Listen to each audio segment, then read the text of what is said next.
Tombo klasy tomboky vafa miarabanao indray tonga soa ato amin'ny journal de l'économie amin'ity androany ity. Androantsika dia hiresaka mikasikasika ny économie bleue izay fifanarana nataon'i Madagasikara sy ny Sinoa izay niteraka resabe teto amin'ny firenena. Andravahiny ihany koa itsika ato amin'ny fandarana fa mialohan'izay dia anaraka fanadihadiana fohy. Fiatraika maro no mety ateraky ny fifanaovon-tsoniana ataon'ny firenena malagasy tamin'ny firenena Sinoa. Raha iverenana, $7 miliara ny vola fifanarahan'i Madagasikara sy Chine ao anatin'ny 10 taona entina ampiroboroboana io économie bleue io. Samy mahery ny 300 no tonga anjony mandritra izay. Mpisehatra maro no nitsikero fifanarahana io, isan'izany Transparency International, teo ihany koa ny vondrona SADC, ankoatry ny vahoaka sy ny olon-tsotra nanontaniana. Raha ny voalaza, mpanjony madinika mahery ny dimihetsy no tadidinon-doza ny sy ampiariny. Ankoatra ireo ny mpandraharaha malagasy hafa na ny mpanondrana trondro na ihany koa ny mpivarotra ato amin'ny tsena anatiny. Ahina ihena ihany koa ny fanjifan'ny malagasy trondro aorian'ny fifanarahana io.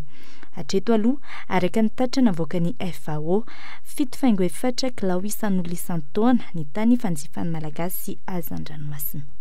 Araka ny nambara teo dia andravahitsika ato amin'ny fandaharana amin'ity anio ity i Ramatora Zafindrarivo Françoise izay mpandraharaha. Faly miarabanao tonga soa eto amin'ny plateau-ny Cool TV. Faly miarabany mianta ny tenako dia faly miaraba malagasy mijery zo mpandaharana isoko. Araka ny efa nambarako teny am-piandohana sy efa narainao tanatin'ny fanadihadiana teo iny dia mikasikasika ny économie bleue no resantsika amin'ity androany ity. Fantaniko voalohany avy hatrany angamba ahoana ny fahitanao an'izay fifanarahana nataon'i Madagasikara sy ny Sinoa zay mikasika ny fitrandrahana ny hazan-dranomasina eto Madagasikara. Misy ny fifanarahana nataon'ny firenena malagasy moa zany sy ny Sinoa mikasika ny fitrandrahana ny hazan-dranomasina eto Madagasikara dia tsy tsara mihitsy ilay izy aloha raha natao raha ohatra ka hoe jerevana amin'ny ankapobeny tsy tsara. Inona no mahatonga azy hoe tsy tsara? Mahatonga izay tsy tsara izay dia satria ilay fifanarahana aloha voalohany indrindra fifanarahana malalaka tsisy fepetra, fifanarahana mpanjonoana fakana trondro an-dranomasina zany dia misy lalàna zany fa tsy hoe tonga dia jonoina fotsiny ohatr'izao ny trondro. Dia ilay fifanarahana tsisy fepetra zany manome lalana malalaka ny Sinoatsika malagasy haka ny trondrotsika rehetra ao tsisy fepetra, tsy voapetra na ny masina rato anjonoiny, tsy voapetra ny fotoana anjonoiny. Izay ilay fifanarahana dia izay zany tsy tsara mihitsy ho antsika ho antoekarentsika. Inona no mety hoe fiatraikan'izay satria raha ny efa nahelina dia tsy mbola nisy ary ny famoahana ofisialy an'izay voatoatin'ny fifanarahana izay. Raha ny zavatra fantatra aloha dia eo amin'ny 130 sy 300 eo no hitrandraka ny hazan-dranomasina antsika mandritry ny 10 taona. Inona no mety hoe fiatraikan'izay ho an'ny mpanjony madinika aloha ny anontaniako voalohany? Ho an'ny mpanjony madinika zany rehefa tonga 130 sy 300 eo anjono ao amin'ny ranomasitsika dia ny dikan'izay dia very asa ireo mpanjony madinika ireo satria tsy afaka ny anjono ohatriny izy satria efa nometsika an'ireo 130 sy 300 nometsika ny Sinoa ny fahefana anjono anaty ranomasitsika. Inona mety ho fiatraikan'izay zany rehefa tsy afaka ny anjono na ho an'ny tsena anatiny eo amin'ny vidin'ny trondro na ihany koa amin'ny mpandraharaha mpanondrana? Ny fiatraikan'izay voalohany aloha ho an'ny tsena anatiny hiakatra be mihitsy ny vidy trondro. Jereva amin'ny amerohatra fotsiny amin'ny tsy fanomezana ny fandraharana zany dia hita noho ny fandefasantsika ohatra fa tsy resaka hazan-dranomasina ny meso ohatra fa ohatra ny omby. Raha nahatsikaritra zao nareo niakatra be vidin'ny omby amin'izao fotoana izao satria meritra ny ombitsika. Dia ohatr'izay koa ny zavatra misy amin'ny hazan-dranomasina, ohatra ny hazan-dranomasitsika dia hiakatra be ny vidin'ny hazan-drano eto an-toerana aloha zany hoe ho an'ny mpanjifa raha misy fa tsy fantatra ny pisiny sy ny pisiny amin'izay dia raha misy dia hiakatra be ny vidiny. Dia ho an'ny mpandraharaha kosany dia zavatra azy voalohany indrindra satria ho voatelin'ilay mpandraharaha Sinoa ny mpandraharaha malagasy dia sarotra ny famatsiana ny hazan-dranomasina ho an'ny orinasa mpanondrana na mpivarotra trondron-dranomasina eto amintsika. Voateliny ahoana afaka zavaina kely ve hoe voateliny ahoana satria zareo no lasa tompony le izy ane le fanarahanany hoe folo taona zareo anjony eo amin'ny ranomasitsika ny dikany zany a zareo zany ny anjaka eo mety tsy afaka itsony ara ny tsika reo mpandraraha majinika anjono e mety tsy possible ho afaka itsony koa voalohany indrindra sonoa ny mpandraraha ny sonoa araka mpamantarantsika azy a tsy de mikajy loatra ny tontolo iainana ray zay dikan'izany izy koa nefa nometsika efana feno hanjono malalaka noho izany a tsy efa volazako teo aloha hoe na ny masina raha tao raha tsy fantatra noho izany a mety ho lasa ambany rehefa manjono izy dia tena anjono faran'izay hoe azony atao indrindra satria ny tombontsoa no tadiaviny a dia fotsika ny ranomasina ny azan-dranontsika ho lasa mety ho isy tsony mihitsy ary mety tsy aharitra folo taona koa rehefa izany raha ohatra ka tsisy mifanaraha-maso sy tsy misy mifanovana ny fifanarahana anasa hoe inona ny mety hoe vaolana manoloana nyity fifanarahana tokony ho raisina atao zany aloha tokony voalohany indrindra aloha dia ny zavatra mahavariny hoe naninona ny filohantsika ho andro talohan'ny elany nanao an'izay anasony an'izay fifanarahana izay dia izy koa zany a efa nanao sonnette d'alarme ny vondrona raisam-pirenena dia tokony mba ho jerevana ihany izay sonnette d'alarme izay hoe ho vaina farafaratsiny na tsy hanfofanana le fifanarahana misy fanovana tokony atao raha ohatra hoe misehatra amin'ny hoe fanondranana trondro inona ny mety ho fiatraikan'izay a amin'ny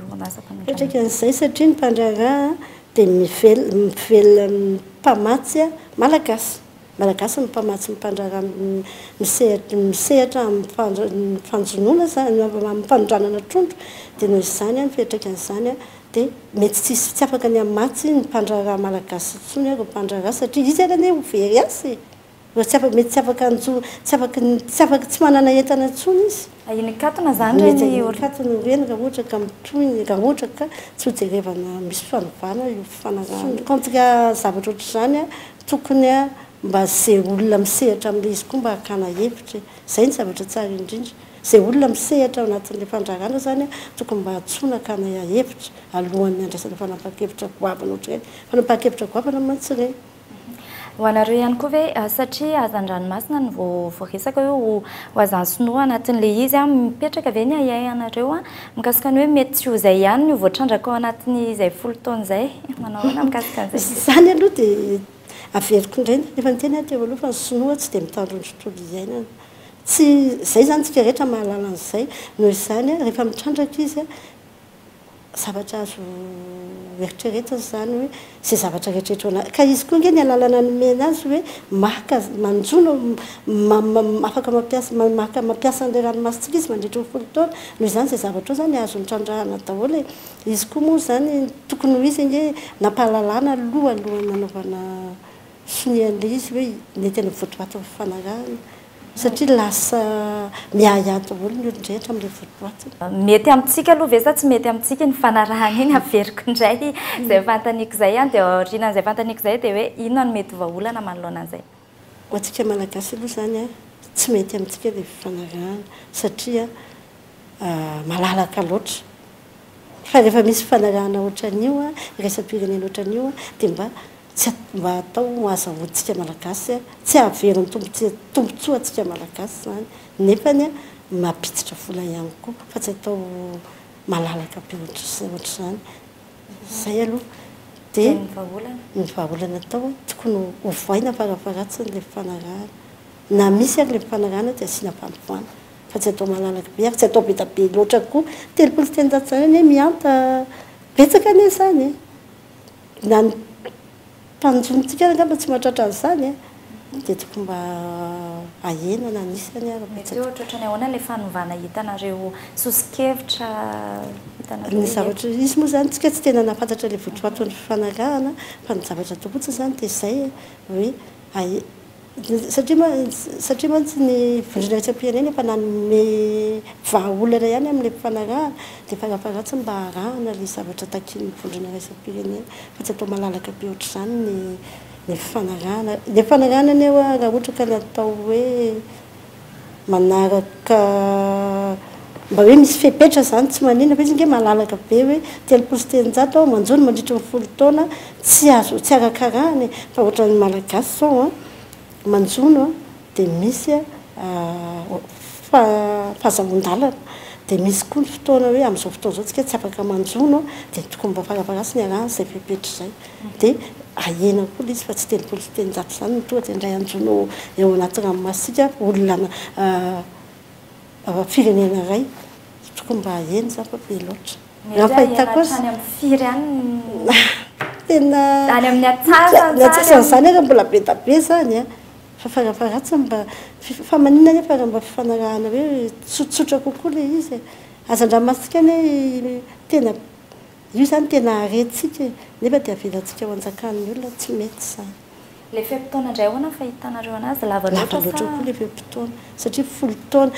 raha ohatra le izy hoe mihena le mpanjo le sambo le sambo mihitsy manko tsy fantatsika fa maninona ny tonga dia niferana hoe 300 le sambo fa maninona raha fifanarahana tsotra fotsiny mahazo manjonona fifanarahana tsotra saiko raha azonao ny tiako tenena am'le fifanarahana tsotra fa tsy atao hoe tonga dia hoe sambo 300 nanjono amintsika be loatra zany raha vinavinaina misehatra anareo mety afaka 10 taona any ve raha io fifanarahana io no ampiarina ohatratra ny ahoana ny hazan-dranomasina eto Madagasikara tsisy tsony aloha mba averiko ndraifa atratra le 10 taona raha tratra le 10 taona raha tratra zany zay nefa niteny teo hoe mety aty aloha dia efa foana ny hazan-dranomasitsika satria voalohany indrindra be loatra le sambo faharoa manarak'izay a tsisy fepetra le fifanarahana fa hoe manjono mahazo manjono fa raha misy fepetra le izy manko hoe ohatran'ny mpandrana malagasy mampanjono hoe misehatra mivelona mpanjonoana inona voatra ireo fepetra ireo zay teneniko anao zay hoe misy any hoe fahazavon-dalana maka ny asan-dranontsika dia avy eo dia misy ny lalàna le hoe rehefa fotoana ohatr'izao a dia ny zavatra ohatr'izao tsy azo jonoana amin'ny fotoana ohatr'izao zavatra ohatr'izao tsy azo jonoana satria amin'ny fotoana hoe manatody ny trondrona ohatr'izany dia tsy afaka manjonontsika na mbola kely le zanany dia masina raha tokoa ny voafetra fa tsy hoe zay rato ampiasainao dia azonao ampiasaina daholo mba tsy hahalasa ny zanaky ny hazan-drano kely zazahatra zany nge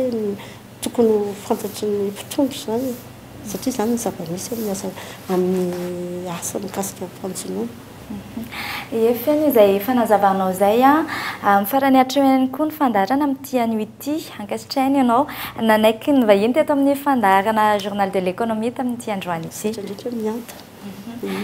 dia izay ihany koa no namarana ny journal de l'économie atsika tamin'ity anio ity ankasitrahany ianao nanaraka izany hatramin'ny farany veloma toko